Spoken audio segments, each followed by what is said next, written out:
fee issues or membership fee issues, things like that. But also in the States, we have like 2 lawyers who are very much involved in hackerspaces.org. So they would actually come around and help you with your law issues, like what sort of legal structure do you want your space actually to be in.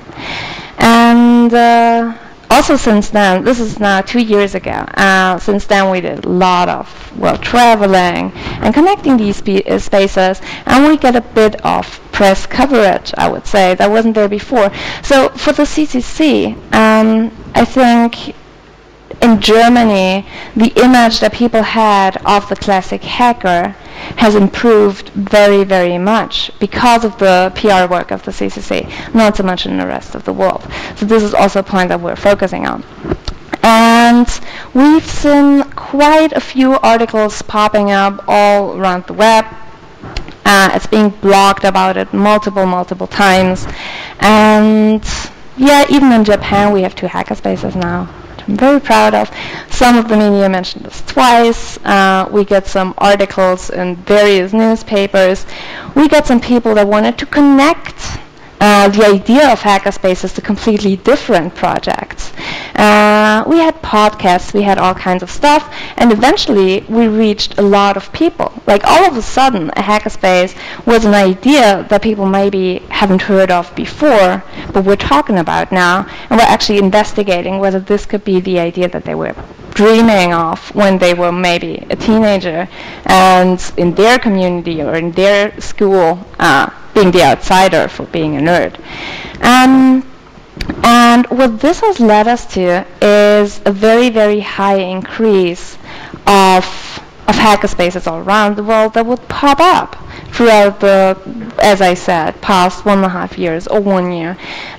This is what we can see. This is right after a talk that we had at 25C3 in January 2009. Even more so, spaces that were founded after the Wired article in March this year. And you can see that these are a lot of US spaces. And then you can see, hello? Maybe not. Yes. Early April 2009, after another article on Boing Boing, you have a very, very high increase of these spaces that will pop up all around the world because people got hit by the idea. Now, whatever, we get some attention. How does this actually affect the world? Does it actually affect the world, or does it only just affect a very, very small community? So by numbers, we count 325 hackerspaces all around the world as of today, out of which 195 are being active, 39 are in actual building process, and the rest, being 91, are being planned. So these are people that would sit together at a cafe maybe once a week and try to find a space or try to find infrastructure that they could put into their space. Traditionally, these meetings would be once a week, every Tuesday, which is, well, a tradition that was started by the CCC apparently. But if we look at those 325 spaces, we see that we have a very large coverage in Europe, a pretty high coverage in the States already, given the fact that this only just started like 2 years ago. Apart from that, I think we need improvement. We need a lot of improvement there. Just a very short note on this, because in Germany being this leading country that has been around now, where hackerspaces have been around for almost 30 years now, has 42 active hackerspaces as of now. Whereas the United States, where this movement only just happened recently, has 50 active spaces right now, and I think it's 6 or 7 that are being planned right now. So this can actually flourish very, very fast. And therefore we could say it is a futuristic movement. So now that we're in a state where we have so many spaces all of a sudden, what is the next step?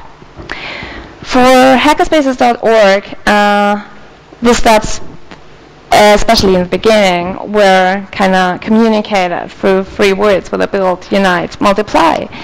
And with building, we try to help people found their space. We would try to give them a discussion platform where they could share their knowledge.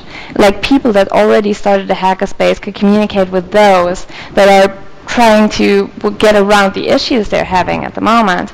And they should unite, as in share their experiences from their own on a daily basis, on a temporary, non-temporary basis. And we're trying to reach out. But actually, we're focusing on learning, sharing the knowledge, you name it. I was just thinking of probably after 4 very conservative sheets, I would show some hardly related server porn, because I'm going into a different chapter right now. Well, I need your attention for, so if you fell asleep for now, this is the time to wake up. I was mentioning that this is all about learning. You might be familiar with this quote, which is from Neil Stephenson's The Diamond Age, out of the Young Ladies Illustrated Primer. In order to raise a generation of children who can reach their full potential, we must find a way to make their lives interesting. So far, this whole hackerspace movement has been very much about the generation we live in, like our generation, probably the generation before us and the generation after us, as in, well, within a range of probably a dozen years age difference. But if we think about where we're going, we're thinking about the future, and why not actually reach out to children and try to build that future right from the beginning? I have another quote from the Diamond Age, actually. So what I want to point out here is that what you learn, basically, and whatever you do with your life will certainly be lost unless you're doing it along with like-minded people who will carry your contributions forward. This is why you meet, right?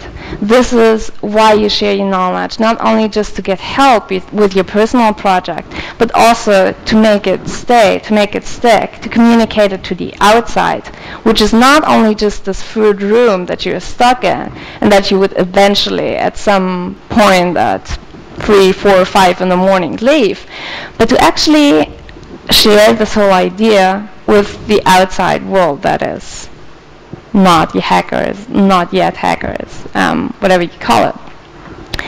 And therefore Hackerspaces have come up with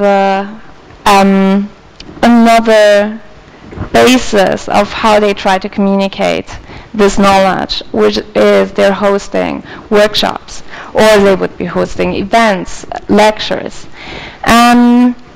These could be any kind of programming workshops. So we have people here that would spread the virus of knowledge. We have people that would infect others with their motivation to hack things. Especially in the microcontrollers or hardware field, we have Mitch Altman. He's like the famous grandfather of the awesomeness that is bringing electronics hacking, microcontroller hacking for everyone to various conferences all around the world, like he's traveling constantly. But throughout the past year, I think, he also started doing workshops for kids. Some of these hackers that gave workshops at these hackerspaces would reach out and go to schools and give workshops there. In Vienna right now, we just got funding for a project that involves a bus that we call the Hack Bus.